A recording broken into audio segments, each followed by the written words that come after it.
Hello and welcome to my latest video. In this video we're going to be finishing off painting the mummy from the Undead Blood Bowl team. So in the previous video I showed you how to paint the shoulder pads with the verdigris and the non-metallic metal effect, where for this video we're just going to finish everything else. The shoulder pads and the head were quite important to get right. They're like the main focal point on the model. So for the rest of the model it's going to be a little bit quicker and easier to do. Starting with the bandages here. Now, I mean, I just said everything's going to be a bit quicker and easier. The face and around the neck for the bandages, I spend a little bit more time on compared to the rest of the bandages. Part of that was due to the fact that when I started painting these, I was like, this is going to take forever because I'm trying to paint them neatly. And also I thought that they could look a little bit rougher, and I think the effect works better, especially if you consider that you'll be looking at this on the tabletop. So having like a higher contrast, more sort of just visible detail that you can see from a little bit further away is actually more effective than spending a long time doing very fine details. You know, it's always important to remember these kind of things when you're painting, remembering what the model is actually for. So if you're going to paint a golden demon piece, then sure, it's going to be right up in your face. But if you're painting something that you're going to be playing with, then the visibility and the clarity of the piece really becomes important from a distance. So to start with, the bandages on the face. So as I said, I was painting them a little bit differently, and I'm starting with Hobgoblin. What was the colour? I've got to find it. Hobgrot hide. So that's kind of, it's like a grubby kind of bony colour, slightly greenish colour to it. My strong recommendation is that you don't use this colour, and you'll see why a little bit later on in the video. But I found anyway, the Hobgrot hide colour does not cover that well. It doesn't have amazing opacity, which is a bit annoying considering it's a base paint. Having said that, it might just be the case of I haven't shaken it enough. It was a new paint, so sometimes, if you don't give them a really good long shake when you get new paint, they've separated a little bit inside, so you can end up with something that looks a bit translucent when it wouldn't normally be. But what I actually do is, and what I do for the rest of the wrappings on the model, the bandages, and what I also recommend that you do for the ones on the face as well, is just to go straight in with Balor Brown.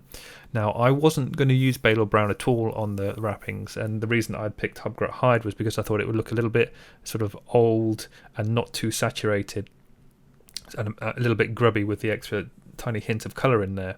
I thought that would be kind of interesting, but actually it's just too close to the other colours on the wet palette. So I've also got Morghast bone and Ushabti bone.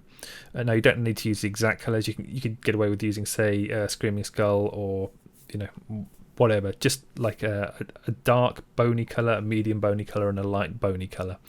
So you can mix them yourself. It really doesn't matter how you go about it.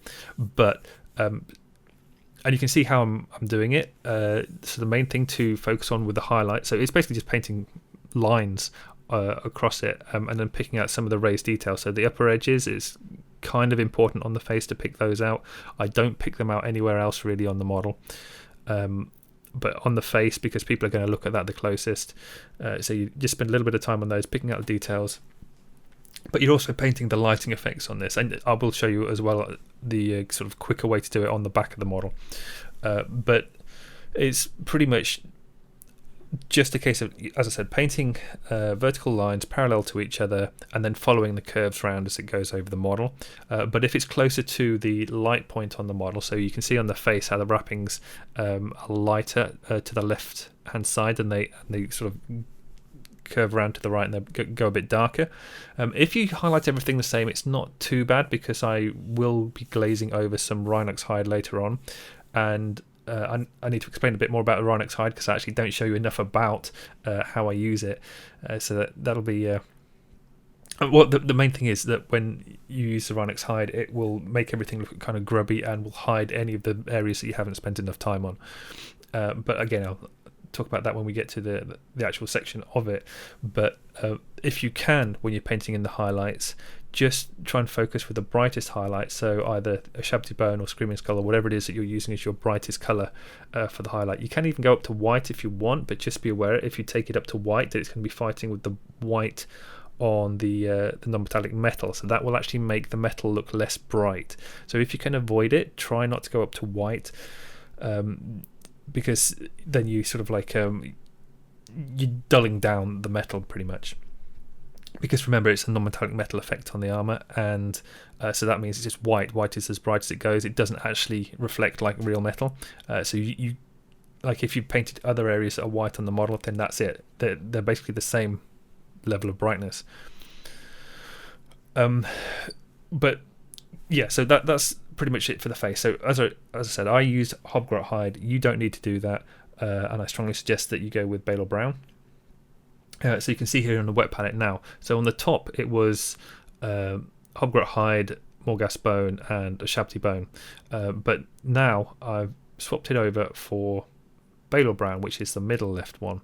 So if you can see here, the Balor Brown covers pretty nicely straight away. It won't cover like 100% opaque, but that doesn't matter too much. It's close enough. You only have to give it one color pretty much, as long as you're careful with how you apply it. In some areas it'll look a little bit darker. Don't make the paint too thin.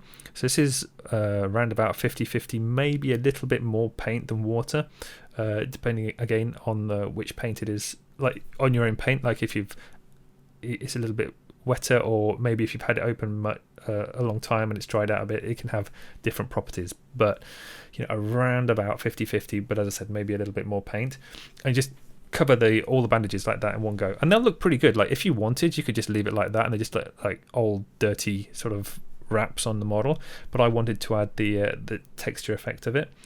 So that's and remember from the first video I covered most of the model in Mournfang brown as well, so that is kind of important that you start with that first layer on the wrappings. But so after the wrappings, Balor Brown, one coat, then Morghast Bone. And again, the Morghast Bone at this stage, you could just leave it at that because you're putting in the texture.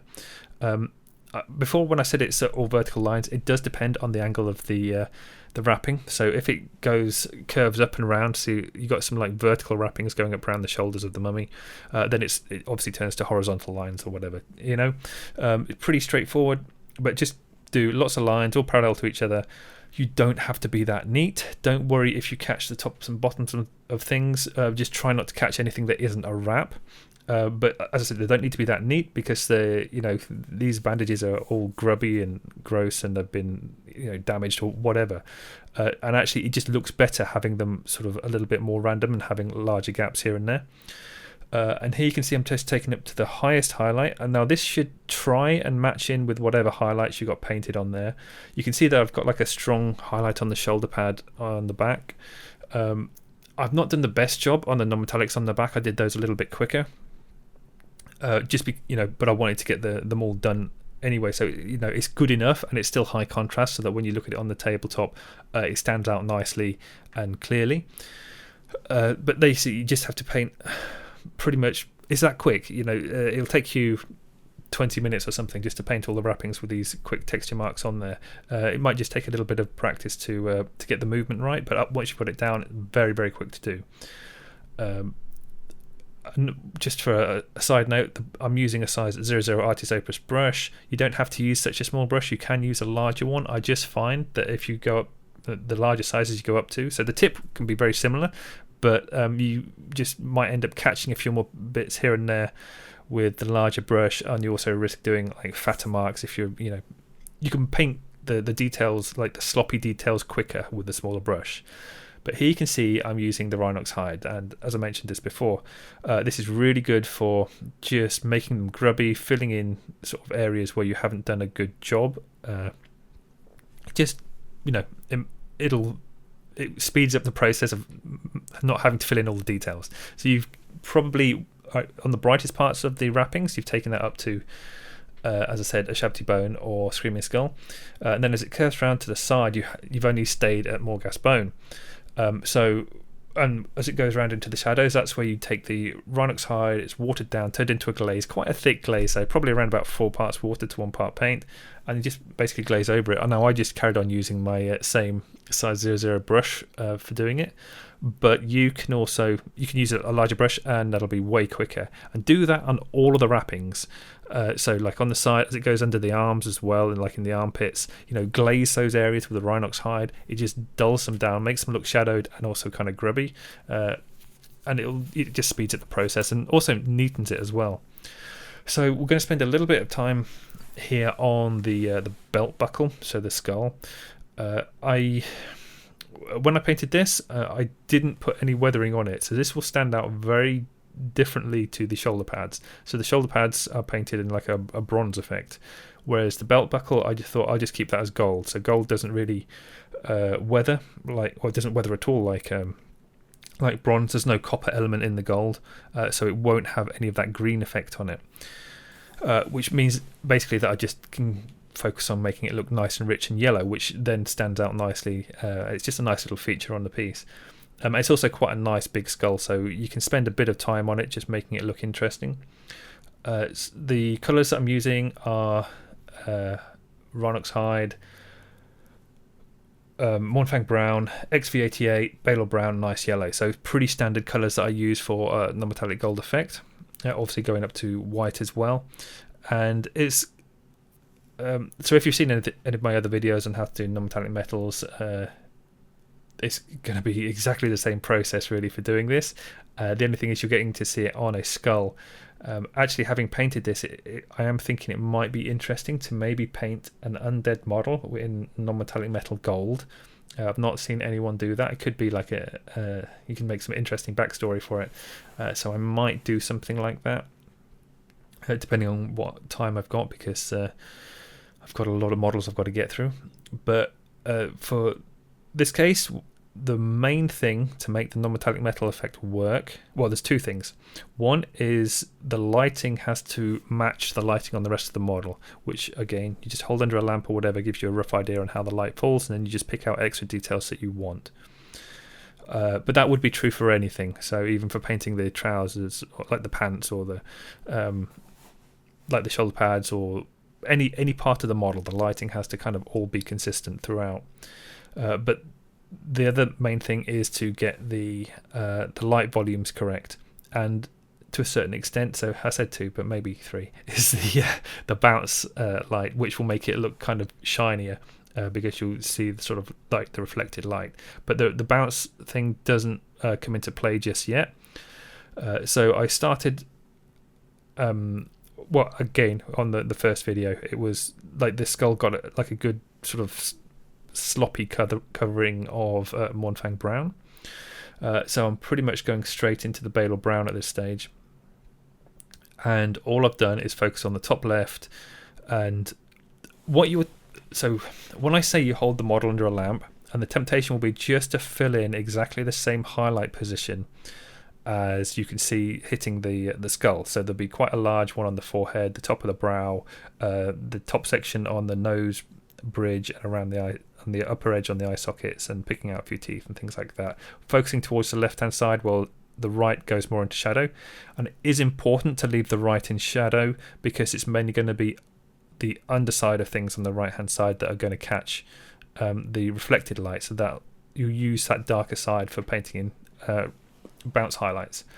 But if you just copy the size of the highlights that the light hitting the model has, that's left everything else in shadow.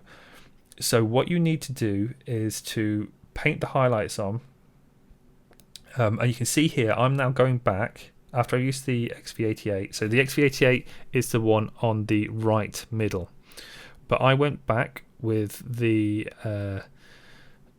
Mournfang brown, which is the left middle, and I just filled in the transition between the XV88 and the Mournfang brown underneath it. And the reason that I just sort of filled that in a little bit, it sort of stretched the area out, and because the Mournfang brown is quite translucent, it shows the XV88 underneath it showing through, which in turn makes the Mournfang brown look lighter because it's not an opaque finish that you're going for. So it helps with the transition, makes it a little bit smoother, but also it adds some of the warmer colour in there. And so, as I was saying, it stretches out the transition and the colour effect a little bit further, rather than just having what would be a very stark. It's going to be quite stark anyway, but what would be a very stark, pretty much going almost from white to dark brown instantly. I'm just stretching out a little bit the transition in between, so making the size of the highlights larger than the lamp might suggest, which then allows me to do larger highlights. With the successive layers I place on top of it, just so the final highlight, when I get to the white, I can then make big still, rather than it would be teeny tiny. If every time I do a successive layer, it has to be a smaller highlight each time, and if you're not careful, you run out of space, and then you can't make it bright enough. But it's still, if you want, you can still get the very stark transitions. It's just a case that it'll look like it's in really heavy shadow with a very strong primary light hitting it at the same time, and you can get situations like that. So if it's a shiny surface in a shaded area with it, like just catching a bit of light, you will get very harsh transitions between the highlights and the shadows.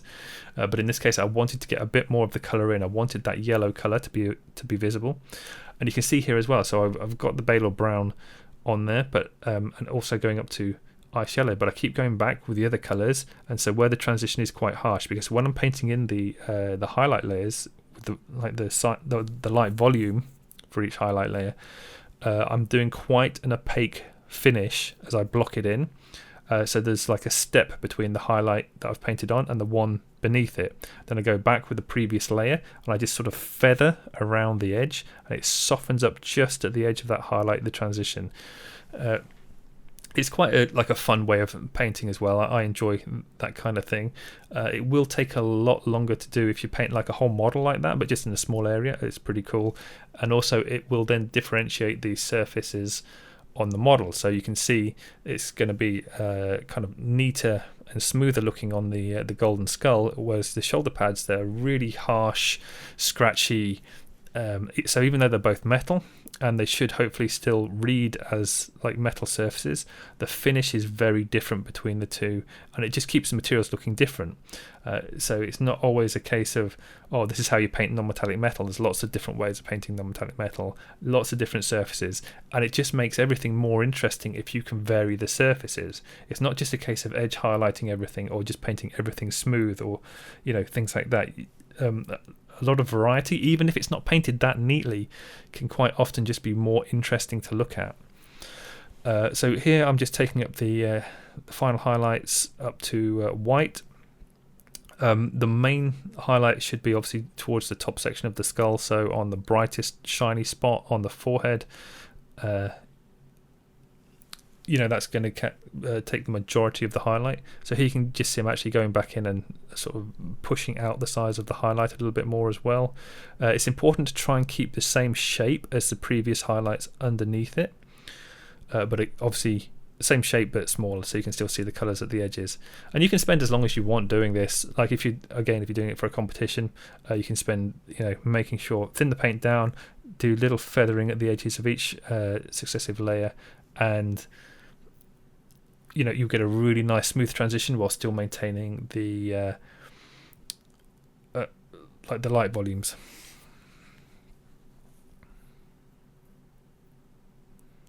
I did actually miss out about painting the bounce highlights in. What I discovered was that actually there wasn't a lot of space on the skull to get them in. But if you look on the right hand side of the skull, it's just exactly the same colours, but not taking them up to a bright highlight. And you can see, as I say, the curve on the forehead, or just above the sort of the brow on the right hand side of the eye socket. There's like a little bit of a Mournfang brown going up to XV88, and a touch of Balor brown just on that, those sort of curving downwards sections, and also on the eye sockets there's like a line going round on the lower edge of those, again not taking it any higher than Balor brown, and that's kind of like the extent that I took the bounce highlights to. you could spend a lot longer blending things in and doing more reflections on there, but again, it's like a tabletop piece. I just was having a little bit of fun with that. So now we're on to painting the pants or trousers, depending on where in the world you're from. And for this, I was using, I'm using kind of a mixed colour on this. So it's Rhinox hide mixed with some grey and then highlighted up with ice yellow. I can't remember the exact mix, but it's just like a small amount of like neutral grey or something like that. It's just like a very dull desaturated colour, so don't worry too much about getting the exact variation, but as long as you mix in like brown and ice yellow, you get something very similar. And the marks that I'm doing is sort of a scratchy rough finish. I really like the scratchy effect just because I can cover an area. It doesn't have to be very neat, and it just fills the area without having to actually fill the area, if you see what I mean, because I can leave the base layer, and the base layer was Rhinox hide, remember. I can leave that showing through in sections, and also because of the way that I'm painting it, so he has the forward leg on top of the thigh. That's going to be nice and brightly lit, nice highlights on there, but as it goes underneath with the other leg, you're only going to be picking out kind of like the brightest points on there. There's no point in spending a long time on picking out the details on the leg that goes underneath because they're just not going to be visible. And it's very similar to the skull, actually, just the marks are different. So while the skull was very clean with the layers of highlight and trying to keep them opaque, the layers of highlight on this, as I paint them on, they're much more scratchy. So if you can see, again, I'm using the size 00 brush, although I say it's size 00, but I've been using it for quite a while now, and it's lost quite a few hairs, and there's loads of paint in the ferrule, and like it's a complete mess. So the exact size is could be anything, but it's it's quite a small brush anyway, and I really like this one for painting at the moment. It's to just that nice sort of stage where the tip is worn down enough where it's not making a super sharp mark, and the hairs have come off, so like the length, the thin part of the brush is quite a long amount of it, so I can paint very roughly, very quickly, doing quite harsh marks, and I still don't have to worry about making a fat line by accidentally pushing too hard with the brush. And the tip of the brush, like I said, is not so sharp that it leaves very tiny lines, so I'm covering a larger surface area and the marks are very visible. So even though I can have different brushes all of the same size, I can use them for different tasks and they make different marks. And that's kind of like why I also get a bit frustrated sometimes when I see people say, oh, you can use a size 2 for everything or whatever. I mean, you can. It entirely depends on your style of painting, but you can definitely use lots of different brushes for making different marks, and it's not like you do make the same mark. Like if you've used a size 3 brush for everything, it makes different marks to a size 00. So, or maybe you'd be able to replicate the same marks, but not as easily. And so, I mean, you do you for what marks you want to make, but my advice will be don't throw your brushes away when they start to wear out. Just kind of see what sort of marks they make and then use them to make those sort of marks, because they will obviously naturally make those marks much more easily than trying to force yourself to do it with a different size of brush. Same is also true obviously for the reverse. If you want to make large smooth strokes with your brush, then you really don't want to be using a small brush for painting the whole area, because it's takes a lot longer and you're more likely to get a textured effect on there. Whereas if you use a larger brush, which is what I'm using here, so I've gone for a size 2 now, and all I did was I took some of the mixture, which was kind of like the Rhinox hide grey ice yellow sort of combination, and turned that into a glaze. So you can see there it's around about 4 parts water to 1 part paint, just to the right hand side of the mix there. And I'm just softening all the texture marks that I've put on there, just glazing over the top. You load up your brush, rub it on some kitchen rolls to take off the excess, maybe double check it on your thumb or whatever just as you're applying it, and then just gently cover pretty much the whole area. So the way it softens is I wasn't just placing it on the highlight areas, I was going into some of the recesses and the folds and things, because it just lightens them all up, but because it's so translucent, even on those darker areas, they will stay darker than the highlight areas. It just brings everything a little bit closer together, so everything just looks softer, but you still get the definition that is painted on there, so you can distinguish between the shapes. But just to repeat myself again, it just makes everything softer.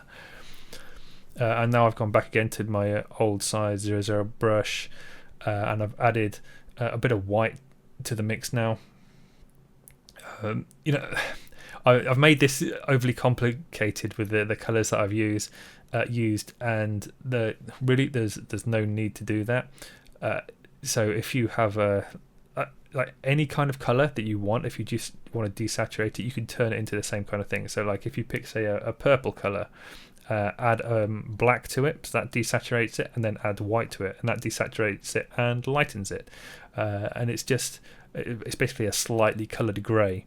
And also, like, you also have the option of, you can just paint the entirety of the sort of the shorts, pants, whatever, in just pure grey, like going from black to white, just using no colour at all, and then you can glaze over the top of it if you want to add a bit of colour to it as well.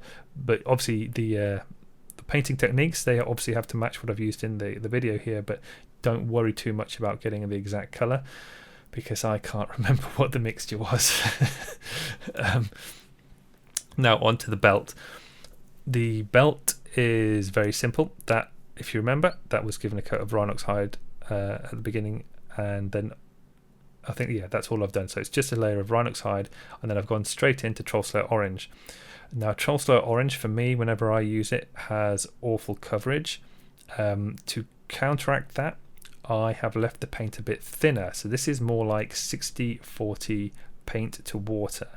I don't usually recommend going that thick for most styles of painting, but all I'm doing with this is just very quick scratchy marks using only the tip of the brush. Now make sure you don't have too much paint on. So you see there, I took the paintbrush back, rubbed it on my thumb each time, because I could see, looking at the tip of the brush, there was an excess of paint on there. If you have an excess of paint on your brush when you've put like thicker paint on, you're gonna really struggle to fix anything that goes wrong, because the paint dries a lot quicker when it's thick, because it's nearly dry before you already put it on. The benefit of having the thicker paint is you will leave a harsh mark when you do it, and that's exactly why I've done it here. I wanted these orange lines to be visible, and so I'm kind of like counteracting the translucency of the paint by having thicker lines. But generally, this is like one of the few reasons why you would want thicker paint when you're applying details on the model. If you're like trying to cover an area, and this is where most people go wrong, if they use like a very translucent paint like Troll Slayer Orange, and they want to cover a large area for it, and they're like, oh, it's not covering very well, I'll just use thicker paint. That's when you run into trouble, because you're actually going to leave really horrible texture marks on the piece, because the paint will dry before it's had a chance to level out smoothly. Then all I've done is added a bit of white to the Troll Slayer Orange. You can add some ice yellow to it as well if you just want to make sure that it stays a little bit warmer. It's not going to make a massive amount of difference really though. And all you're doing here is just every now and then, just a few areas, mainly the upwards facing ones, but a few of the scratches, just put like a little dot or like cover a tiny little bit of the line over there. And it just helps to highlight them and pick out some of the details. You can also see that on the belt I painted in some of the little golden studs, and I just did those exactly the same way as I painted the skull. So just the final thing to do here is the skin on the mummy. Now for this I used Deathcore Drab. So to start with, just go over all the skin on the model that you can see. There are a few areas on it, like on the legs, feet, and on the back, and you can see on the stomach as well. Like, you wouldn't naturally think to check there, but basically the bandages do not cover the whole of the model, so you will be able to see some of the skin showing through. I've gone for Deathcore Drab just because it's a really nice sort of, again, very heavily desaturated colour, and then all I've done is just added some white to it for each successive highlight. Don't go too crazy with highlighting of the skin. There's not that much visible. It's tabletop piece, and you don't want it overpowering everything. I'm keeping the skin quite dark, and it's just basically layers, using layers. So it's you start off with the core drab, cover all the skin you can see. Then as you pick out details, add a small amount of white. Don't add too much white for each successive layer, because it will make the steps too bright. The reason I say that is because I'm just mixing it all in the same paint as I go along. If you are going to do it like I do with a lot of the other colours, where I have all of the different paints laid out in different steps, then you can add like a larger amount of white each time, because you've still got the same colours before, and you can go backwards and forwards and tweak things. Whereas if you're adding a colour onto an existing colour, you're basically wiping out the previous colour. So if you make a mistake with that, it's a lot harder to go back and fix. And pretty much all you're doing is just picking out the details. Like I said, for the fingers, they'll be the hardest part of the skin. Fortunately, he's got his hands in like a fist, so the fingertips are hidden. You don't have to paint in the fingernails or anything like that. Focus on the knuckles. They give a bit more shape to the hand. Don't paint it all as like a straight sausage for the fingers. The knuckles are fatter than the bones in between. And on the knuckles as well, I find it kind of interesting if you paint a couple of lines on each knuckle. That will help, because if you look at your knuckles, you can see they're very clearly visible with the skin on them. They have like the sort of wrinkled blobby bits on. If you just do a couple of lines on the knuckles to represent that, it's just a nice little extra touch of detail there. And then just adding a tiny bit more highlight to the stomach area, just to pick out the muscles and the definition, just so it's not like a flat colour in there.